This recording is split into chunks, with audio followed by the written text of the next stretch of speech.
We are back with another Ask the Agronomist segment today with Dr. Tony Goldsby from the Andersons. Our question today comes in from Swavy Hayes. When growing in a new green from seed, how much food is too much food during that grow-in? Well, thanks again this week for having me on the show, Adam, and thanks again to Swavy Hayes for submitting the great question. During a grow-in, I think there's always a little bit of that temptation to maybe push the turf a little harder than you want to with fertility, so you can get that good growing and that coverage quickly. But just remember that too much food too fast can be a little bit of a bad thing. It can create that succulent growth that sometimes you see, which really sets you up, for things like disease and a little bit more thatch production than you would want, and potentially even a weaker root system. So, my rule of thumb is always to think about, feeding, especially during seeding and that time around consistent and moderate nutrition for the plant. So think of it a little bit like your summer feedings, right? You're kind of spoon feeding the plant, if you will, versus kind of giving that, heavy application all at once. And again, that's going to be the best way to go, especially when you're trying to establish seed. And then the other part of balance that I think everybody always needs to consider is making sure that you're not just always doing the macronutrients, right? The N, P, and the K is super important. But you also need to make sure that you're also applying key micronutrients when the plant's establishing. And that's where, like we have a product called ATEP micronutrient package, which is really specific for, putting out during seeding. And that's going to make sure, again, along with your NPKs, that you're covered and your plant just isn't growing fast, but it's also growing strong and it has that foundation that it needs for long-term health. So, again, balance and consistent moderate nutrition is really going to be the key to having a successful grow in. Yeah, that balance is huge and just a little bit of patience because sometimes we want it all to happen right away and it just takes some time. So just wait it out and stick with the process, like Tony said. This wraps up another Ask the Agronomist segment featuring PhD agronomist Tony Goldsby from the Andersons. Let's maintain that turf today. Get up and brush off the dew on that turf today. Turf today. Turf today. Cut it and roll that dew on that turf today. Turf today. Turf today. Set up, they about to come through on that turf today. Turf today. Turf today. Get up. Turf today. Get up. Turf today. Let's get out the way. Here comes first play. Let's maintain that turf today. Ladies and gentlemen, welcome back.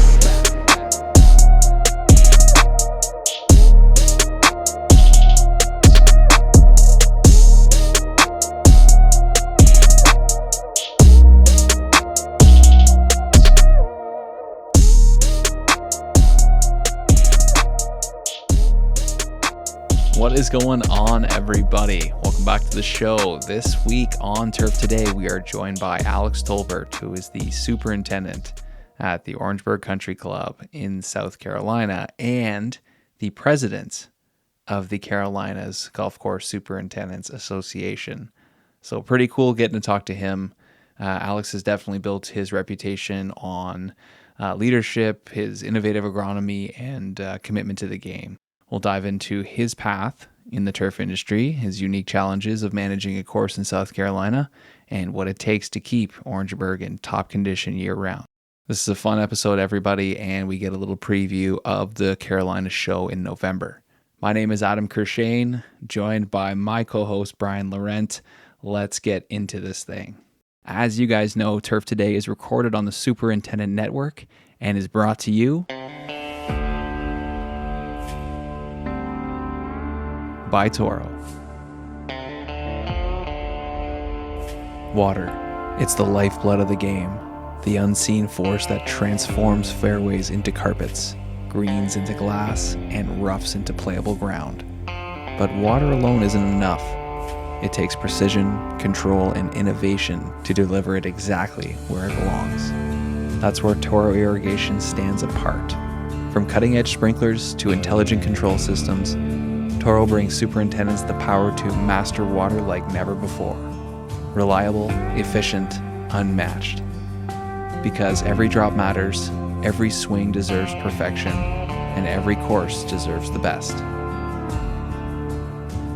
Toro. Always solving. always evolving. Hey, Alex. Hey, what's up, guys? Morning, Alex. How are you? Good. Appreciate you jumping on. Yeah, a little. It's already a little hectic this morning, but that's good. I got everything good, and That's good. We like it when our guests are a little frazzled to get yeah. going. Well, it's been 10 o'clock shotgun on a Monday morning after a weekend. And, you get a laundry list of stuff you come into. You're like, what is all this? So no big deal. It's all in a day's work. As long as they notified you about this 10 a.m. shotgun, in advance. Those are the ones that are always fun. You kind of scrambling around, looking like you don't know what you're doing, but not knowing what's going on is one thing. So don't worry, they'll call you at 9:30 and say, "Hey, we have that hole in one set up on that one hole, right?" Wait, what? You know what? I usually get the, "Can we go early?" And I'm like, if you wanted to go early, you should have told me 9:30. And I'm like, if tell me 9:30, then we'll be ready at 9:30. Yeah. So, but it's fun. Well, we'll go ahead. We'll get started here, Alex. We like to start these episodes off by giving you an opportunity. Just introduce yourself. Okay. Name's Alex Tolbert. I'm a golf course superintendent at Orangeburg Country Club in Orangeburg, South Carolina. It's about halfway in between Charleston and Columbia on I-26. That's kind of how everybody knows exactly where Orangeburg is, because they're going to Charleston. So, hey, yeah, I pass by you guys all the time. I'm like, well, we're 10, 15 minutes in town there. So, yeah, I've been here I started my 15th year at the end. I started on Halloween Day 14 years ago. So almost here 15 years, started my 15th year. Grew up in Hendersonville, North Carolina. Played ball growing up. I was never a golfer. I played football, and I played. I was on the basketball team. I wasn't a great basketball player, but I had my role. And then I was a baseball player. Ended up playing in college, and then played a couple years in the minors after that, and just kind of found this profession after I got done playing, just looking for something. And I always feel lucky that I found it. So Nice. I'm married, got 2 kids. I got a 22-year-old just graduated college, and I've got a 14-year-old. She is in 8th grade. So my son is 22. Nice. Busy. And he's a football player too, right? Was he? Yeah, he did. He finished up. He played at North Greenville, Division II school up in Greenville County. He just finished up, graduated in August, and actually took a job at Wofford College as assistant director of football operations. So all the things that, as a football player, these things just kind of practice gets set up, and, the locker room set up and all the equipment and stuff. I told him, all that stuff just miraculously got done. I said, you're the guy that has to do that now. So he seems to like it. I mean, I guess he was home Friday and Saturday, his first 2 days off since the beginning of the season, because they were off this weekend. So he seemed to like it. So, or he seems to like it. I'm surprised. He complains about how much he's working, and I told him, I said, welcome to the real world, son. So Yeah. Sounds an awful lot like a superintendent, the golf course just doesn't magically show up, Right. It's got to be prepped, man. Yeah, you're the guy behind the scenes, and that's the way it is. And that's, and you never want to be the guy in front of the scenes, because if you're the guy in the front of the scenes, that means the job's not getting done. You always want to be the guy behind. That's very true. So, Alex, you played a little professional baseball for a few years there, and then found yourself into the turf industry. So take us through that transition, kind of what happened, or some of the people that pushed you into the industry. Well, I got done. It was one of those. It was one of those things. Kind of, I went to spring training in '98. Had a really good spring training, and thought, this is I'm on my way. This is what I'm going to do. And then, I'm gonna be honest with you. I stopped hitting. I couldn't do anything, and it was one of those situations where the manager brings you in the office and says, the organization's decided to make a change, and you're the change. So it was a reality check that I had no idea what I was going to do. I played a little bit of golf, but like I said, I was a baseball player. I didn't really. I took care of the baseball fields or whatever. Did my part as a team, but I never knew this was something that we could do, or this was a true profession.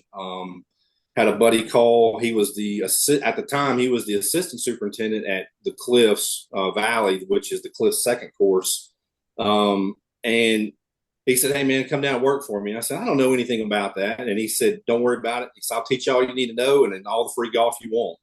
And I was hooked. I was like, "Okay, let's do this." And it took me about 6 months to figure out, like, okay, this is exactly what I wanted to do. So I talked to his boss, which is the superintendent at the time, and then we had a director at the time. I talked to him and I said, "Okay, how do I need to do this? What do I need to do?" And he said, "Well, you got to learn one of two sides. Since you didn't go to school, you need to spray or you need to learn irrigation. Which one do you want to do?" So I thought about it for a minute and I was like, well, I think I'd rather spray. I'd rather fertilize. I'd rather spray. I'd rather do that stuff. So that's kind of what I went into. And, once I started doing that and they helped me along. I went to like a school to get my pesticide license. And I actually took a class at a local community college for a horticulture class and figured out, this is what I really need to do. And the opportunity came up. My wife is originally from Charlotte. And when we got married, we moved to Taylor's, which is just outside of Greenville. And, I thought about it and we decided to kind of move back to Greenville or move back to Charlotte so I could go to night school because there was Central Piedmont was starting a turf program so I could work full time and go to night class. It took me about 4 years to get a 2-year degree. And that's with a lot of stuff transferring in for my 4-year degree. So, but that was only taking 1 to 2 night classes a semester. So it took a little while, but I'm glad I did it. Talk about the similarities between sports and being a part of a sports team and being a part of a maintenance crew. Well, that to me, that's the part that makes it, for now to me, it's so enjoyable. I consider myself the coach, the head coach. I'm the one who, I try to rally around the players and get them going and get them, teaching them how to do things and, critiquing what we're doing to kind of make everything better. But to me, the entire thing is a competition. Like, whether we like it or not, we're always competing. We're competing against ourselves. We're competing against the course down the street. We're competing against Mother Nature, which we're all owing forever against Mother Nature, but it's still a challenge. It's still something that you have to look forward to, or you have to kind of embrace. You got to embrace the challenge to be successful. So yeah, the whole idea behind it is, me being, the team manager or the, a head coach or whatever you want to do. And then your assistants or your coordinators or whatever. And, just everybody taking an active role in, making sure the job gets done.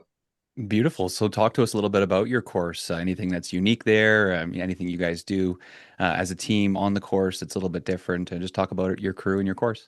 So Orangeburg has been since 1921. We've actually been on this site since 61. There was a spot in town that the two brothers owned the land. They wanted this land, they wanted that land. There was a land swap. So, like I said, the country club's been around for over 100 years, but on this site just for 50. So, or over 50, but, original Alice Maples design. We went through a large scale renovation in 2009, just before I got here. I guess the one thing that makes Orangeburg unique unique in any way is we're the first course east of the Mississippi to have champion ultra dwarf.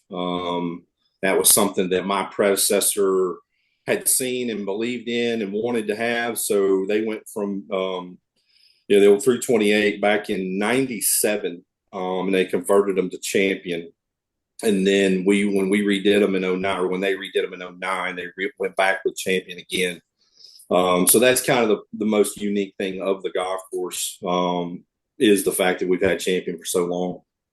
Talk about the challenges of, the environment that you guys are in there. I'm assuming you guys get a little humidity and all those fun factors, huh?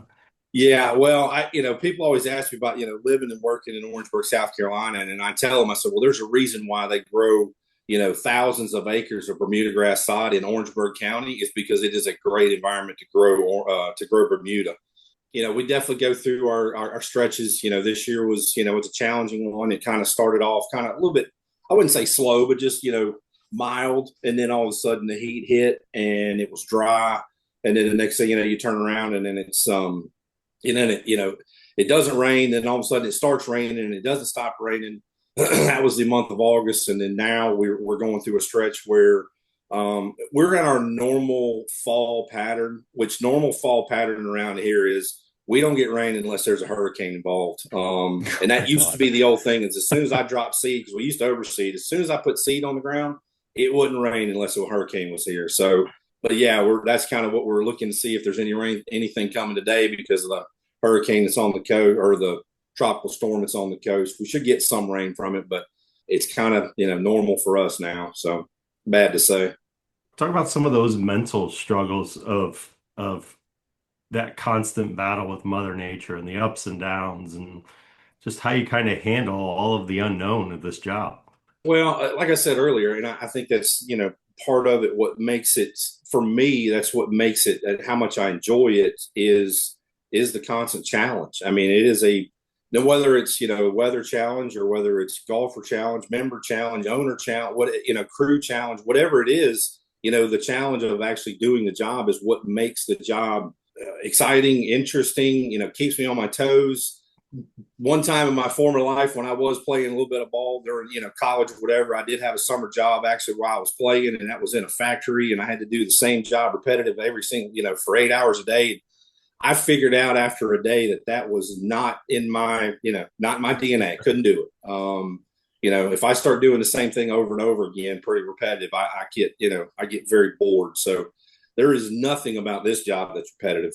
Some days you wish you could, mimic the same thing over and over again, but you just can't. But yeah, I to me, like I said, I think it's the challenge. That's what makes this job great. I mean, it's, and it's not for everybody, not everybody enjoys that. Not everybody enjoys the chaos or the calm before the storm or, whatever, getting in the weeds or whatever phrase you want to use. Not everybody enjoys that, but to me, that's what makes this job what it is and how great it is.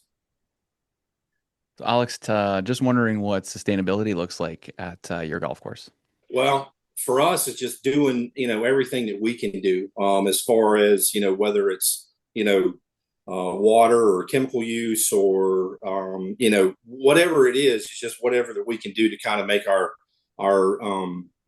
product better. And I'm always looking for something, that's the one thing that we always do, or I'm afforded to do, is going into, state events, local events, regional events, national events, just to make sure I'm staying up on, new technology. We don't really have a lot, I would say, but we do a couple things. We use, as far as water is concerned, we have moisture meters and all that. And we have, I have 2 GPS sprayers, which helps us out. Just honestly, to me, it's just trying to do our part, making sure I'm staying up on what's going on out there in any way that I can make us better or the golf course better, and also it being, a good steward of what I'm doing. So you mentioned that you kind of latched on to spraying first, Yeah. Early on in your career. How have you seen the application part of this business change just in your, 20 plus years being on this job? Yeah, I guess the one thing is, the products, the products that we have seem to be getting better and better. And I guess, the way that it becomes, because the use rates become smaller and smaller. Like some of the stuff that we're using is, I can never imagine, putting in, 10, 12 ounces something in a 200 or 300 gallon sprayer and it actually being, effective. Like that is just blows my mind of where we are. And, because of where, like I said, where we came from. I've been doing it since 1999, and this is something that I I can remember spraying stuff, reading the label through and through, and all the PPE that you had to have, and there was a re-entry time on certain products, and I would be hard pressed to find a product now that actually has a re-entry time in golf. I don't think there is one. I think they've taken them all away from us. All the stuff that we've done, like I said, the GPS sprayer, for us, one of my assistant, Jason, he's kind of latched onto that. That's kind of his thing. So when the GPS, when it starts doing its craziness, I don't have anything to do with it. Like this, hey, you handle it because this is above my pay grade. So, Call your IT department, huh? yeah, I said he's a gamer, like he does all this stuff. So like, he's got it, like it's comes on a joystick, like it's crazy all the stuff that we got to do. I've got an old 200-gallon Toro sits in the corner that if I need to spray something, it gets pulled out. So, but yeah, that's all the technology and it just like I said, the efficacy of products. It's amazing, where we are now. So with all the innovation and things changing and obviously more light being put on what the superintendent does and what the golf course maintenance crew does, what do you wish golfers or members better understood about your job or the golf course? It's going to sound crazy, but I still have people come to me after a large event, a rain event or whatever it is, and they're like, I really don't realize, how much weather affects you guys. And it always blows my mind. It's like, are you serious? Like, it's something we can't control, and it dictates, I don't know what percentage it is, but it's, well over half of what we have going on is weather. And there's just, and and the things that we deal with on the golf course, we're dealing with a living, breathing, a growing thing that, it has ups and downs. Like there is no doubt about it. Everybody will attest you have good days and you have bad days. You have good days where you are absolutely proud of the product you put out. And then there are days where you're just like, we're just not there. Like, whatever the case may be, whether it's, something that you've done or whether it's weather or whether it's just, the old adage of, you got to break a few eggs to make an omelet. You're doing something that for the future and not for today. The one thing that they have a hard time grasping is, all they care about is today. And today it was written, week, 2 weeks, 3 weeks ago for me. Today is what it is. I'm worried about tomorrow. I'm worried about next week. I'm worried about next month, next season. So me looking as far forward as we do, and they only worry about, well, my round of golf was this because of this. And like, you're worried about today and I'm not worried about today because today's written a long time ago. So that's kind of the biggest thing for me is for them to understand that, we try to do everything we can do to make sure your round of golf is the way it's supposed to be. But sometimes the things are out of our control. I'd love to hear you kind of expand upon that and kind of a two-part question here.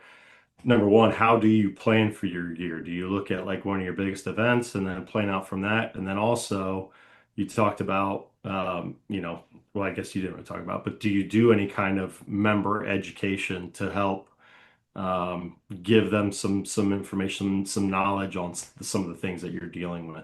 Well, the way we plan our year is we kind of go season by season. Like we'll meet as a staff, me and my two assistants will talk about at the end of every year of where we were or where we are and where we came from throughout the year and what we wanted to change or what we want to make better or whatever the case may be. Like this year, the biggest thing for us was, the loss of oxidized on Ronstar. We can only use it on 30%. So our weed program for this year was not what it should have been. And we know that. So going into next year, we are going to look at different options. So I plan, the way we look at stuff, I don't necessarily plan off of an event. We just do it, kind of season by season or month by month.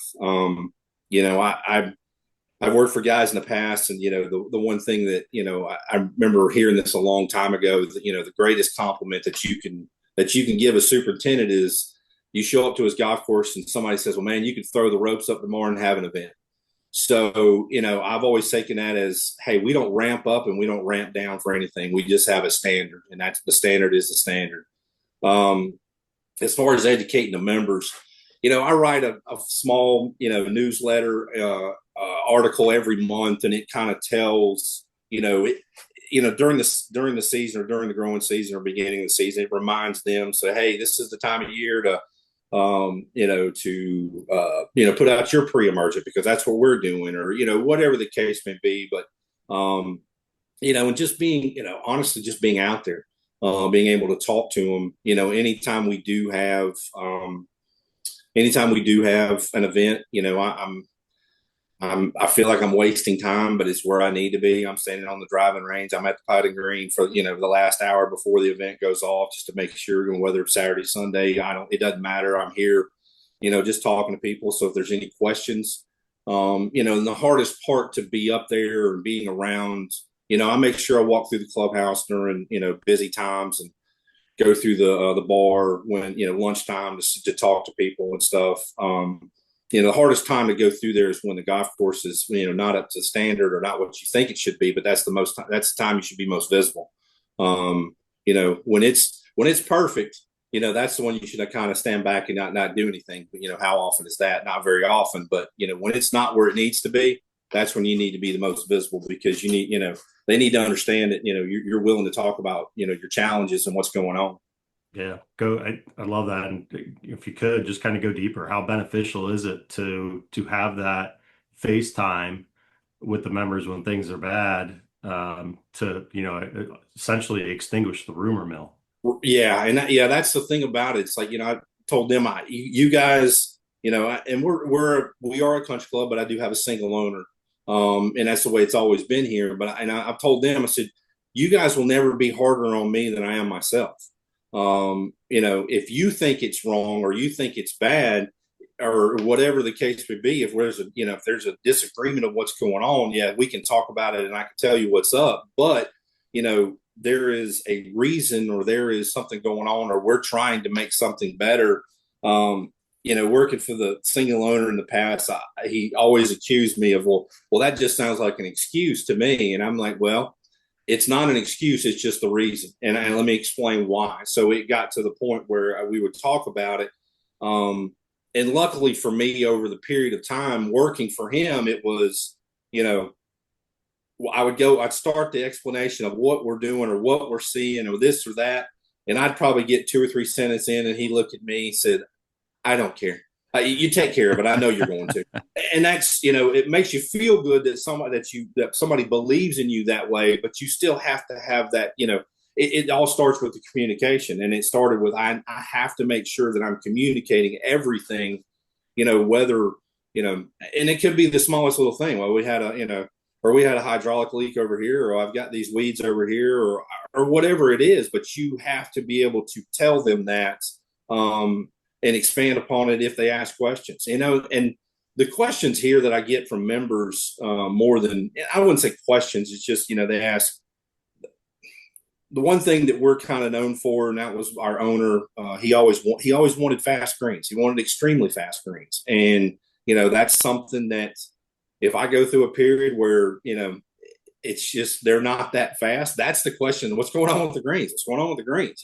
If they're normal, if they're fast and they're rolling like they're supposed to, I usually don't get anything. But when they're not fast, it's like, back, I guess it was earlier this year, it was in February, we had Bermuda. Like I said, we had Champion Bermuda, and I raised the height up in the wintertime to protect it. And, so we get to February and it's, 78, 80 degrees, and we're actually mowing, and I'm mowing the greens at, like, I think we were at 145. Which is extremely high for us, but that's what our wintertime height is, because we're just kind of cleaning them up, mowing them maybe once a week or whatever. So you're not really mowing grass, you're just kind of smoothing them out. But you go out there and you look at the bucket, it's in February, and you're mowing grass at 145. And I'm like, these things are probably rolling in 8s. Like, I'm in trouble. And everybody's asking me, well, why are the greens so slow? I'm like, well, I'm actually mowing grass at 145. I shouldn't be.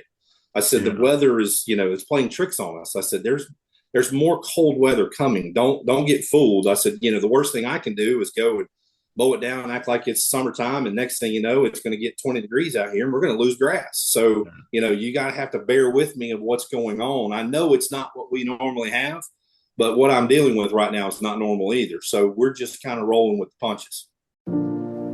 Fall isn't the end of the season. It's where next year begins.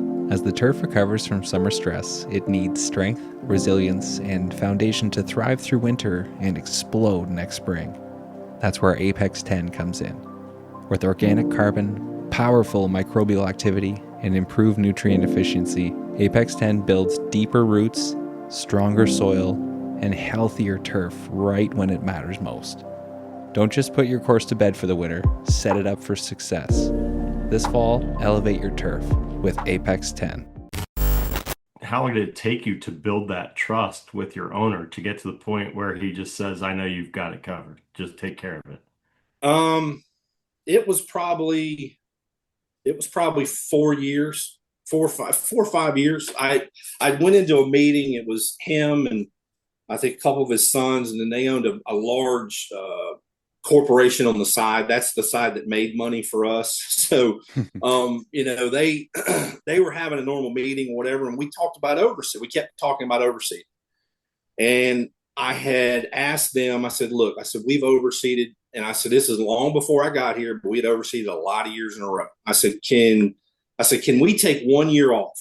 I said, I just want 1 year and, let me clean the place up. I said, it'll be a better product, it'll be a better standard Bermuda. It'll be better to overseed into it, because when I worked at the Cliffs, we overseeded there. I worked at Quail Hollow. We overseeded there, overseeded teas at Providence where I was before. So overseeding has always been a part of, who I am and where I come from. So it wasn't a big deal, but taking a year off every now and then was always a good thing. And, they bought into it and believed in what, I said, okay. So we had a great transition. Everything was a really good year. So we come back to it the next year. And so we're all right, we're going to sit down. We're going to talk about whether we're going to oversee it again. And everybody at the table had an opinion. And like I said, there was manufacturing people there. There was family members there. There was this and that. And everybody had an opinion, and I'm just sitting there just waiting on everybody to stop talking. And that's when he kind of looked at everybody and told them, in no uncertain terms, shut the hell up. Let's find out what Alex wants to do, because that's what we're going to do. So Nice. Once he said that, I was like, I think I'm okay. I'm good. Like communication is so important, especially around the golf course, all the different divisions. And then, we'll go back to your shop and talk about the communication there. How do you build that culture and keep everybody motivated throughout the season, especially when you do have stresses or events and things like that? Yeah, to me, with my guys, with my two assistants, Jason and Jake, like it's easy. Like we talk on a daily basis, and we kind of know, and they know my quirks or the way I am about certain things. It's the way I was kind of brought up in the business. Once I tell them that XYZ needs to be done or whatever it is, once it leaves my mouth and it's a thought, I don't think about it anymore, because at that point in my mind, it's done. I'm moving on to the next thing. Now it's their job to make sure that the job gets done. And then they're the ones that are, communicating with the crew. The guys on the crew, I've always had they feel like they can come in and talk to me at any time, the old open door policy or whatever. I have a good relationship with the guys. As far as I feel like they can come to me with whatever, very understanding of, with life and things that go on. So, I think guys can come talk to me about anything. And if there's ever any issue or whatever, that goes on with anybody, then I don't necessarily pull people in my office and like sit them down and like talk to them or yell at them or whatever the case may be. Because as soon as I pull somebody in, that kind of starts the little rumor mill going through the crew about Alex is mad at this guy or he's getting on this guy or whatever the case may be. So I will find the time to do it when they're by themselves on the golf course. And it's basically just two men talking on the golf course, because anybody can see it. Alex is just talking to him. Well, no, I'm doing what I need to do. I'm either critiquing or handling a problem or addressing something, but it's done on the golf course to where nobody is the wiser. So I don't show anybody up. I don't, treat anybody like, I was out to get them or any way, shape or form. It's just something that, I always kind of go back to when I was coached or when I actually do coach, it's, handling problems on a one-on-one basis. It's almost like putting your arm around a guy and like, just, talking to him. It doesn't go to that extreme, but it's almost similar to it's a coaching situation. And that's kind of how I treat it. How do you go about empowering your assistants to make decisions? And what is the decision-making process like within your team? Well, not only assistants, I actually empower my guys to make decisions too.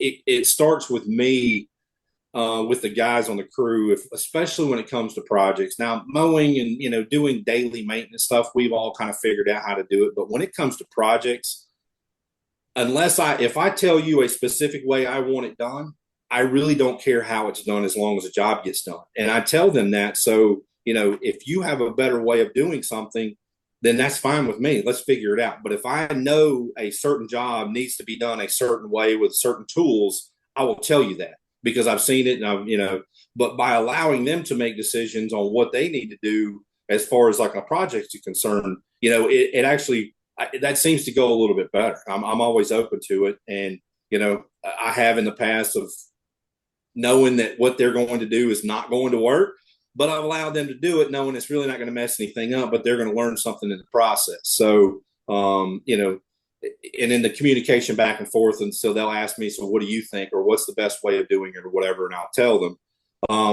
But as far as assistance concerned, I go back to, I want them to make decisions, and especially I want them to feel free to make decisions when I'm not here, because when I'm not here, the decision that they make is the decision. And I got that from a previous supervisor. He told me a long time ago, I don't care what the decision is. If I don't like the decision, we will talk about it afterward. But when you make it, that's the decision going forward, in that situation. And then if it ever comes up again, we'll talk about it and we'll do it, maybe do it differently. But, as the person here, or as the person that's, in the feet to the fire, like, you're the one needs to make the decision, and I'm fine with it. I want them to do that. And I stand behind them when they do it. No matter what it is. So. That's a nice segue there for us, Alex. I think because you mentioned, when you're not there, those guys, should be able to handle it. And obviously, you're heavily involved there with the Carolinas chapter. Talk a little bit about why you got involved in the association, volunteering with the association, and kind of your role within the Carolinas chapter. See, 2016 is when I got involved. I was actually I was nominated in 15, and they had actually decided it was two guys nominated. One guy was in an area that we didn't have any representation whatsoever. So they came to me and said, "Hey, we really like you. We want we want you to stay involved, but we're actually going to go with this guy." I said, "That's fine. I completely understand. I'm just here to help." And that person ended up actually taking a job out of state, so he had to resign. So I basically took over the spot anyway. So all the superintendents I've worked for in the past have allowed me to go, and it started early. It allowed me to go to local events and meeting guys. And I always felt like no matter if it was just an education event or a golf event or whatever it was, me being able to get out and meet and talk to people, I always seemed like I learned something every time I went, even if it was just to play golf, talking with three other guys, there was something I was going to pull from that day. And the way I looked at it is the association, or the profession and the association, has done so much for me and my family, allowed me to have a job, allowed me to, keep me educated, make me better at what I do. That I wanted to give back. And that's something that I've always, no matter what it is, it's just, I've always wanted to give back and make sure that I'm doing my part. So that's kind of how it got started for me. Back, I said 2016 is when I got appointed to the board, and then I've been all the way through. So I'm currently the president of the Carolinas Superintendent Association. I think I have 50 days left, 52 days or something. Who's like counting? Yeah. Look at the calendar. I'm not counting. Tim's probably reminding you of that, isn't he? I've already got a text this morning. I'm sure, Tim tell me what's going on. So, but it's just something that I believe in, and I get last year with the hurricane,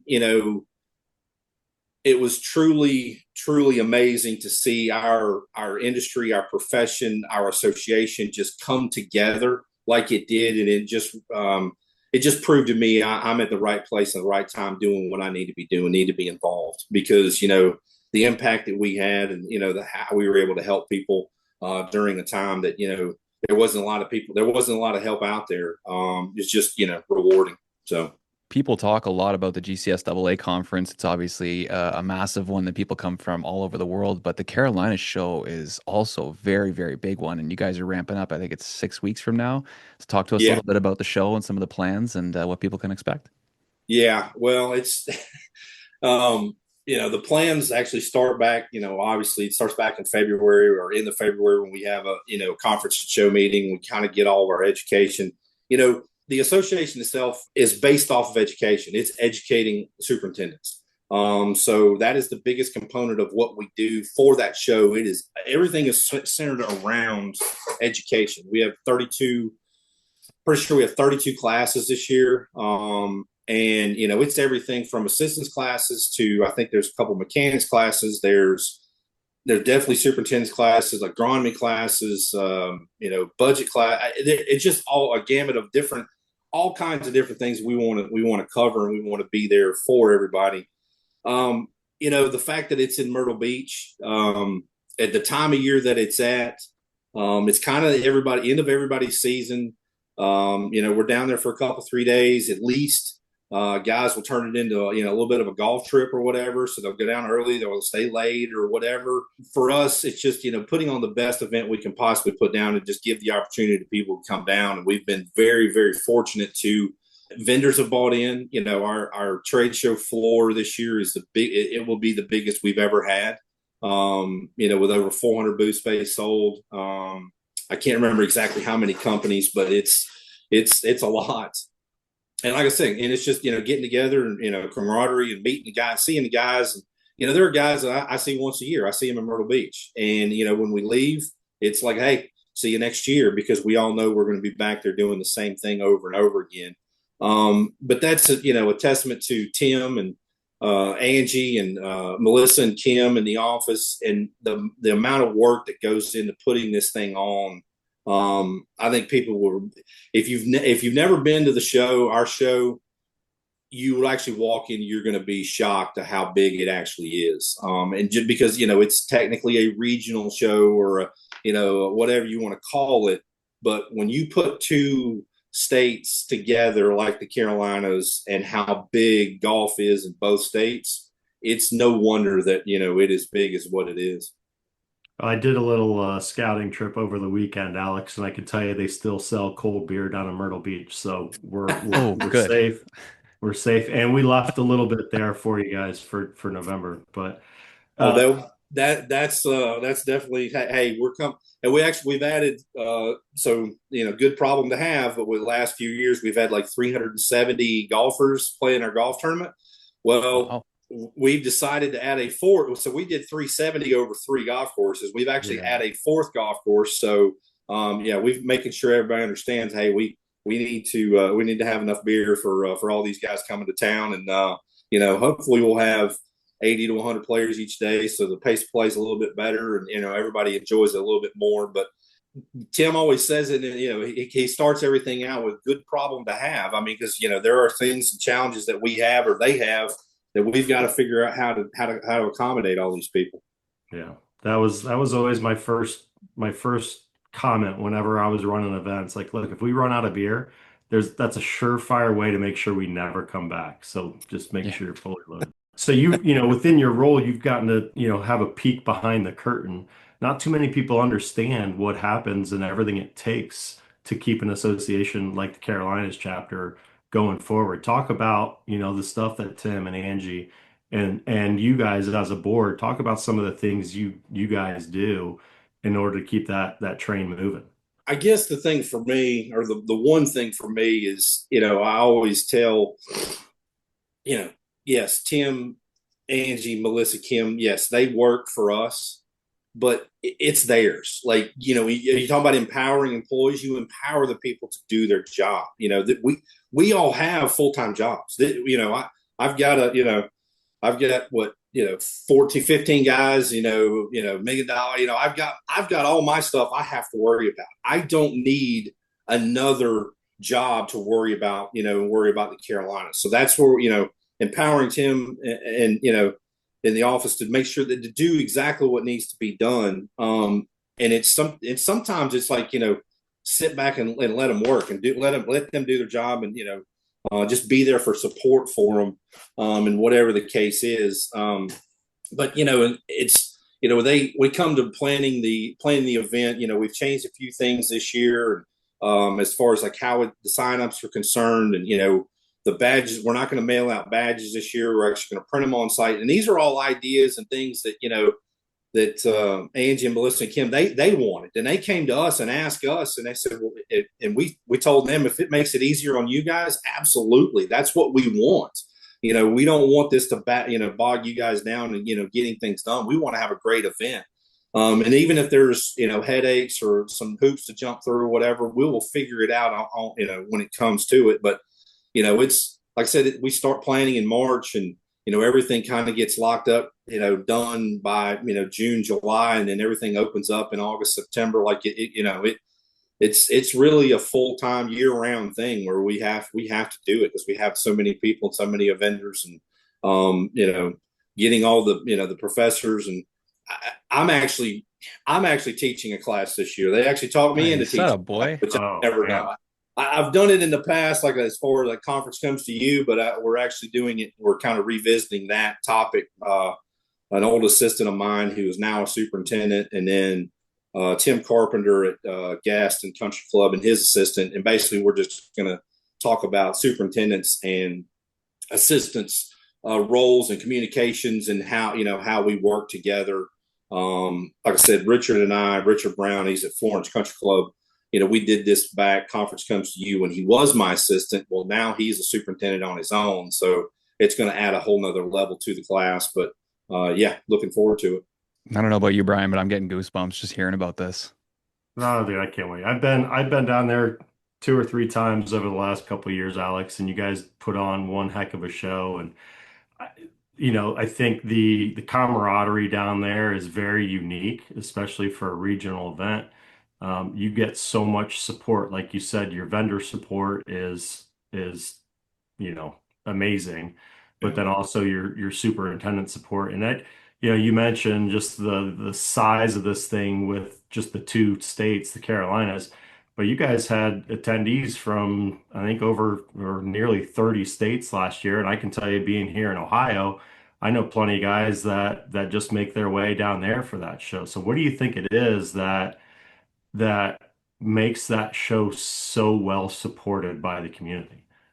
Well, I think, like you said, it's just it's a good group of guys, good group of people. We're inviting, we're just inviting. We want people to come down. We want people to support. But having the two universities in the 2 states, Clemson and North Carolina State, and making sure they're heavily involved in the education that we do. And then we also we branch out and we go other regions of the country to make sure that everything is done. So if somebody from, Midwest can look at it, or somebody, Florida or wherever, they can look at our education slate and say, you know what, there's a class there that I could take. So that's what kind of intrigues them. The second part is, it's cheaper. It's cheaper to go to our show than it is the big show. And we all understand that. And there's a lot of guys, you can get to Myrtle, you can drive to Myrtle Beach and you don't have to fly. It's kind of like an East Coast or an Orlando big show for us. Most guys in the Carolinas, when we go to Orlando, we drive, even though it's, 5, 6, 8, 9, 10, whatever it is, we all just drive. So that's a part of it as well. And then, like I said, we usually have pretty decent weather. We play a little bit of golf, like I said, and there's some other things, other events and other things that go on that, it's just a good place to be in, good time of year. And, Myrtle Beach understands the people that work in Myrtle Beach, especially during that time, they understand what butters the bread. It is the golfers, and it's us, us coming down there. And it's always funny that there are golf trips and people, and we'll be around, and, I'll be eating breakfast one morning in a local restaurant, and there'll be a golfing group coming in, and they look at us and just having conversations with those guys. And they're like, well, what do you do? And I'm like, well, I'm a golf course superintendent. And they're like, why are you in a jacket and a crest, and why do you look the way you look? And I'm like, well, I am a professional. So, and this is the way professionals dress when we go to certain places, and it blows them away that we actually have an event like we do. And I was like, yeah, this is just so you guys can have the golf courses to play on every single day, and it blows them away. Like it's the reception that we get from these guys are like, wow, and it's the same guys every year, so they see us and they go, oh, hey, you guys are back. I'm like, yeah, so are you. So, but. I'm glad you mentioned the education and kind of some of the regions that you guys support. Because again, I know a lot of guys up here who are on kind of like the northern part of the transition zone that are managing bent grass, and you guys have a lot of stuff for those. Because even in, especially in North Carolina, you do have a handful, decent amount of courses managing bent grass in that transition zone. So there's a lot of stuff for everybody to come in and learn about. So it's Yeah, a that exciting I tell show. you what, we'll definitely get in trouble if we don't have enough bent grass. Yeah. Our North Carolina bent grass guys usually raise cane when we don't have enough, or we'll end up having the same class and we'll just kind of repeat it year after year. And they're like, hey, you got to come up with something new. We're ready. We're like, now, let's go.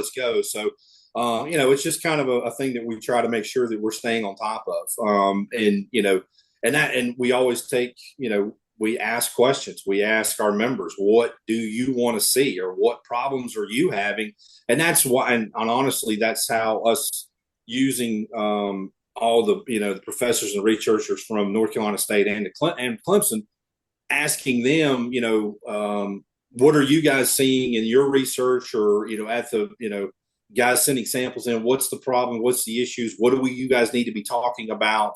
And it's another good way of actually showing all the money that we're raising for rounds for research, and it's how we can kind of say, hey, the money that we're raising here is actually going to, this research. Talk about this research and where we are, and what the future holds, and where we're going to be. So it's just a win-win for all of us. So I'm glad you mentioned that as well. Talk about how much money you guys raise for Rounds for Research, and how on earth do you guys, I mean, obviously, I know Rounds for Research started there in the yeah, Carolinas chapter, so you guys yeah. had a little bit of a head start, but what you guys do with that program is off the charts.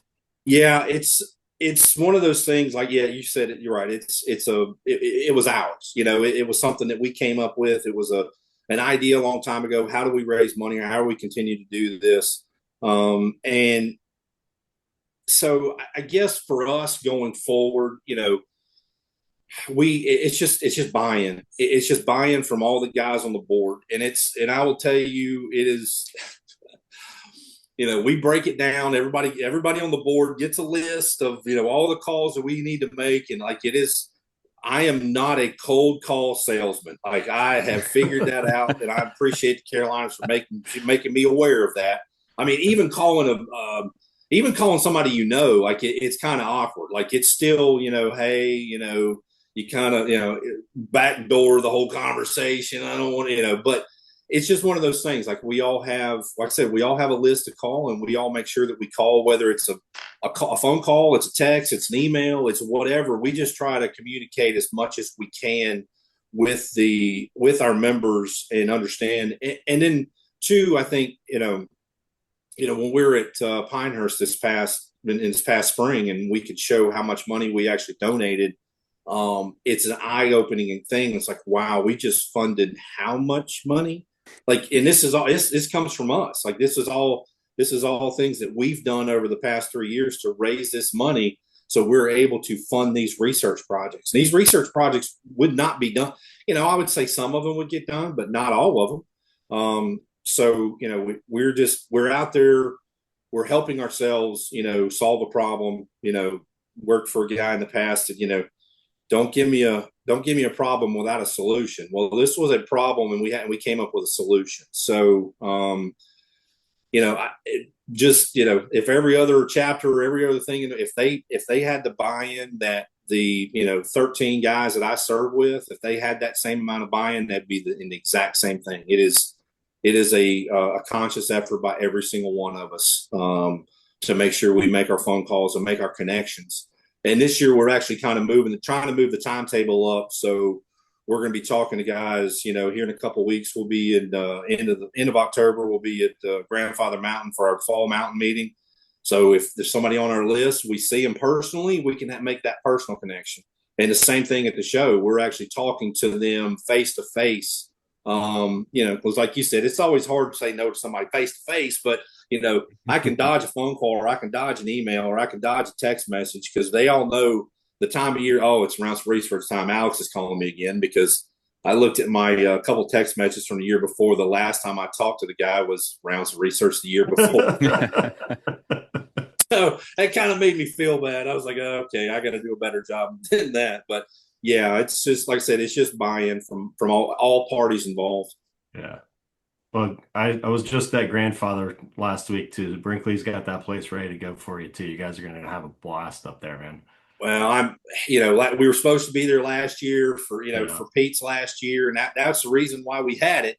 Because the membership invited us to be there for so it was going to be before he retired, and then the hurricane hit, and so we couldn't do it. But we're very fortunate they invited us back. They wanted us to come back this year, because we were actually planning on not going up there. Like, they're not going to have us.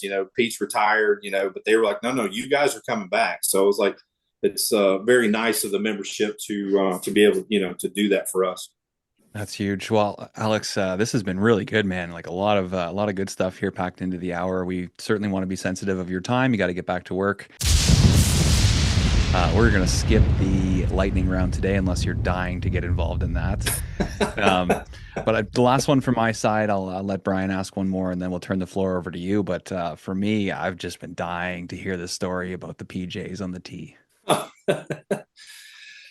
Well, okay, so I always ask for a crazy or a funny story or whatever that happened on the golf course. So this was, I think I was at Providence Country Club, and it was early on, like me being I was a second assistant. It was early on a Sunday morning. I'm out just I got there early. I'm trying to run through the golf course to make sure everything's where it's supposed to be, and I'm gonna meet the guys back at the shop to get everything going. So it's still dark outside. So it's on 17, and the way it goes, you kind of hit this bridge and go across the bridge, and the 17 tee box right in front of it. And there is a member. I recognize him, and he's standing, but he looks like he just woke up, and like it's weird, like he is literally in pajamas. And I hit the bridge, and he hears me, and I scare him. I scare the crap out of him. And then he starts pointing down the fairway. Well, I look down the fairway, and there is a guy that's 150, 200 yards away, dressed in all black. I could barely see him because it's dark, but I could see him, like you can make the silhouette out of him. And he's wearing a ski mask and has this long knife, and I can tell it's big. It looked almost, I guess, I don't know if it was a knife or a machete, but it looked like a knife. But and I asked the member, he said, that guy just tried to break into my house. And I said, well, did you call the police? And he said, no, I ran after him. And I said, well, that wasn't very smart. So I got on the phone, called 911.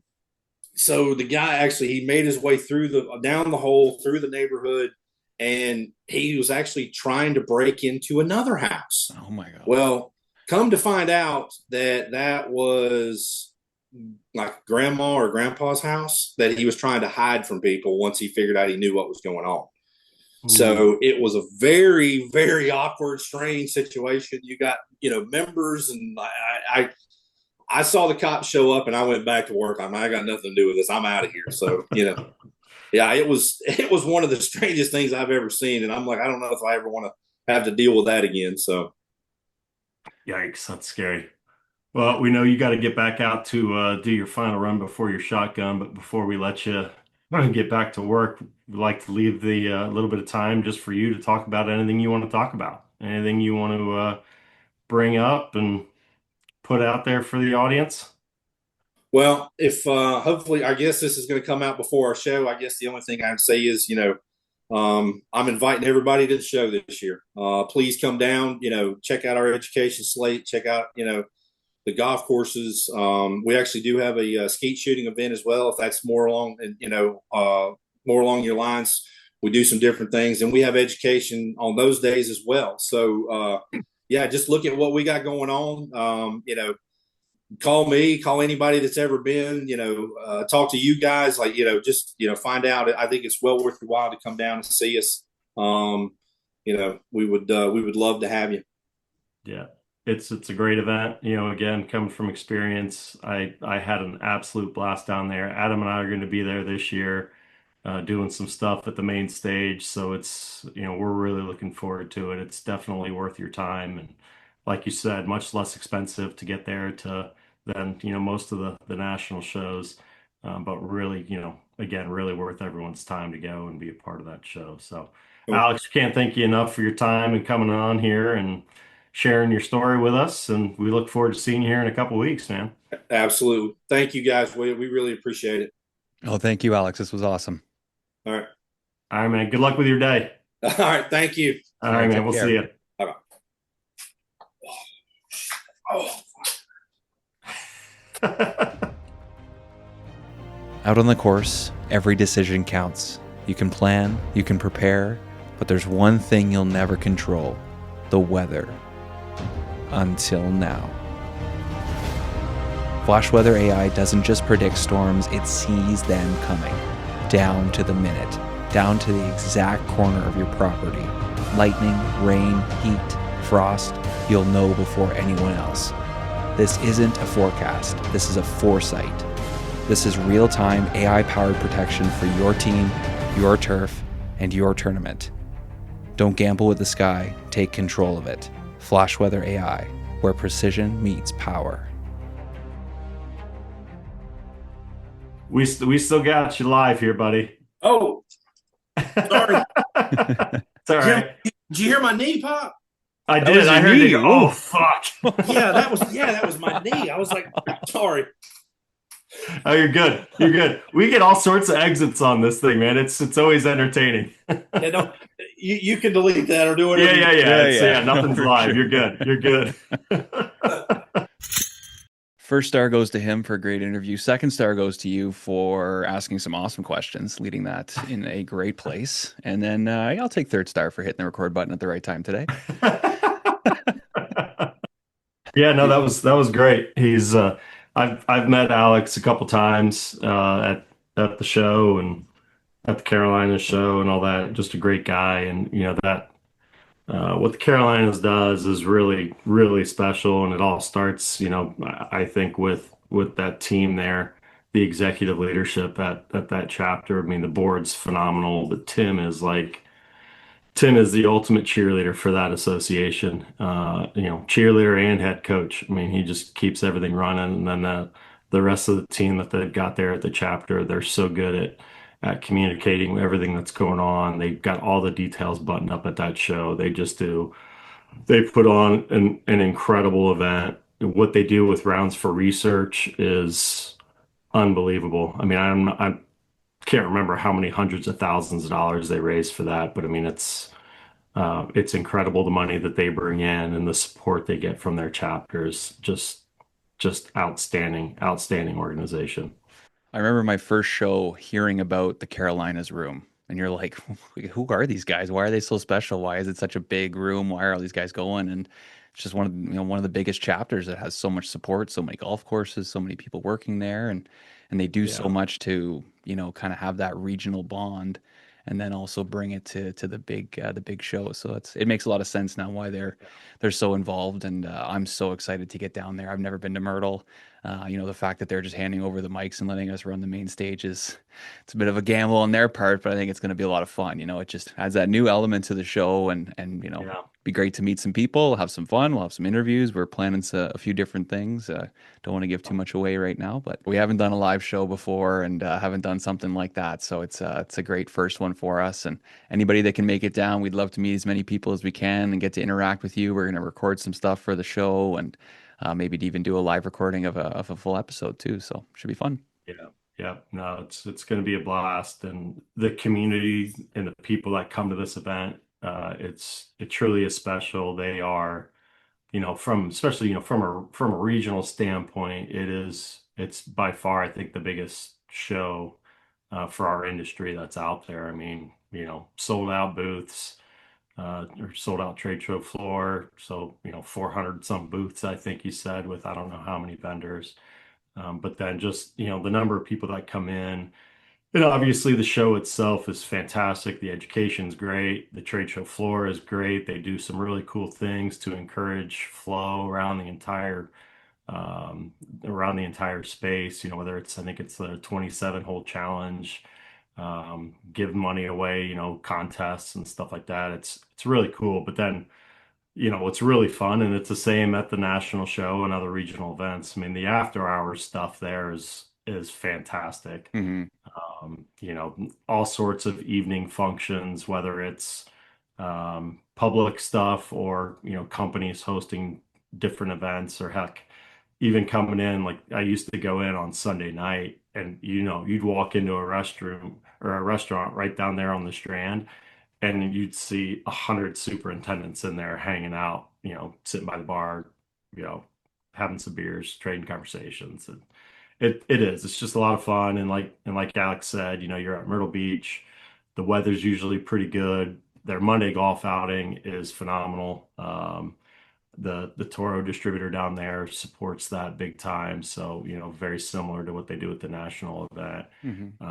And just an absolute blast, different formats, great golf courses. I think last time I was down there, they played, I think it was True Blue, Caledonia, and Waukesha. I'm not sure how you say it. But just really fun golf courses. Again, get to interact with a ton of different people. And the education pertains to everybody. They've got cool season, warm season, you name it. It's really good. So yeah, sounds like this is not a paid promotion. This is not a paid promotion, everyone. No, not at all. We're excited. We're going down there. I reached out to Tim, just asked, hey, would you want us to be involved in any way, shape, or form? It's like, yeah, this is awesome. Let's do it. So yeah, we're gonna connect with them and do some fun things down at their show, because I'm a firm believer in that show. And they've supported me from the very beginning. They support the industry. They give back to the industry. And when I was launching Superintendent Network, Tim was one of the first guys to say, "Hey, man, I love what you're doing. How can I help you?" And they supported me financially, and other support. Came out to my very first event that I had down at San Diego, and Tim does a great job of rallying the troops and supporting other organizations within the industry as well. So just a really, really cool group. Yeah, it's awesome. It's gonna be a lot of fun. I'm looking Yep. forward to it. It's kind of sucks we're not going to be there for the golf. We're both coming in Yeah. late Monday, but we'll be there for the 2 days of trade show and some after hour stuff. I saw yesterday on social media they're actually having like an assistants event, so all the assistants can go out to an event one night and meet each other and trade stories and stuff like that. So I might try and get into that one, being an assistant Yeah. myself, and get into that one, see all the guys and girls. I think that'd be fun. My Well, wife's also coming down too. We don't travel too much together, but she took the few can't days off, wait. so we're heading down together. Yeah, kids are going to the grandparents for a few days. It'll be fun. That's going to be awesome. It'll be the first time I get to meet her. Yeah, yeah, absolutely. She's looking forward to it. She told me as soon as we found out we were going, she's like, "Well, Myrtle Beach is like bucket list for me," and I was like, "Well, it's I think November, that's hilarious. so like The we won't Dirty be down Myrtle. there. We won't be down there in speedos, but." Nope, nope. She won't get a whole lot of beach time. I doubt, she might dip her toes in the ocean there a little bit, but it might be a little chilly Yeah, for some swimming in it'll be there. quiet down there, but Yeah. So the other thing he didn't mention, and we haven't really talked about either, is they do a lot of good stuff for equipment managers too. They've got a lot of great sessions for equipment managers. A lot of superintendents will end up bringing their EM to this as well. I'm pretty sure they've got like a whole track of for equipment managers, and I'm pretty sure one of our former guests, Mike Rollins, is going to be down there doing his Cut Line is King, which is always a sold out event. Does a great job talking about grinding and reel setup and bed knife setup and all that fun stuff. So yeah, great opportunity. There's not a ton of education out there for equipment managers, but this is a really good one for that. he's not going to be dressed up, is he? I think he has before. I think he Yes. has. I'm pretty sure D Wayne has made an appearance at this show before, whether it's for the evening functions or for education itself. Yeah. There may be a D Wayne sighting. I don't What did know, he man. say? The mullet's always in the back seat just in case. He always carries it with him. Always carries it with him. It's you never know when D Wayne makes an appearance. Yeah, that would be good. Yeah, it's awesome. Now it's gonna be fun. I can't wait. We've got a game plan what we're gonna end up doing, but whatever it is, it's gonna be fun. I know that. Yeah, yeah. All right, man. Okay, have a good one. Catch it and see you. That's going to do it for another episode. Huge thank you to Alex for breaking off the course for an hour there to chat with us. There was a lot of great insights there for people and a couple cool stories too. It was awesome. Reach out to us if you are going to be in Myrtle. This is going to be a great event. It's going to be a lot of fun being on stage and holding the mics. Let us know if you're going to be down there. If not, we are still planning to be at the big show in February as well. So shout out to our sponsors, always kicking ass and keeping it real for us. We appreciate it, guys. All I have left is keep those reels sharp.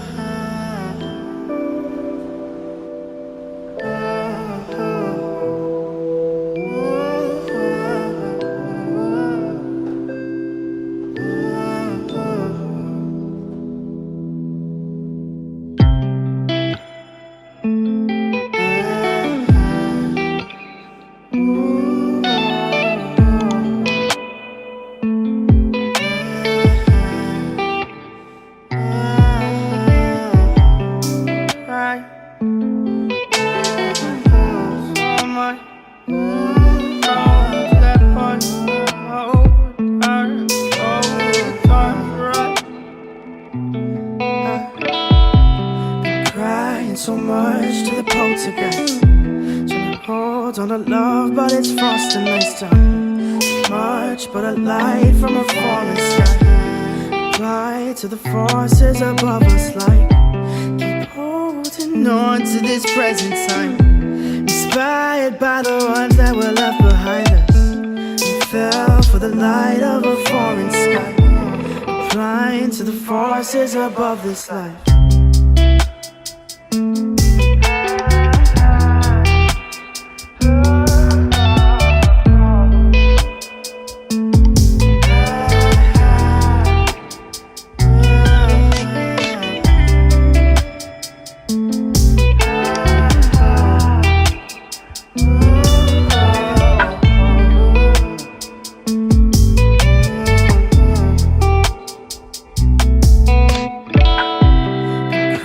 So much to the poltergeist. Trying to hold on to love, but it's frost and nice time. Much but a light from a falling sky. Apply to the forces above us like keep holding on to this present time. Inspired by the ones that were left behind us. We fell for the light of a foreign sky. Applying to the forces above this life. So much to the poltergeist. Trying to hold on to love, but it's frost and nice time. So much but a light from a falling sky. Apply to the forces above us. Keep holding on to this present time. Inspired by the ones that were left behind us. We fell for the light of a foreign sky. Applying to the forces above this life.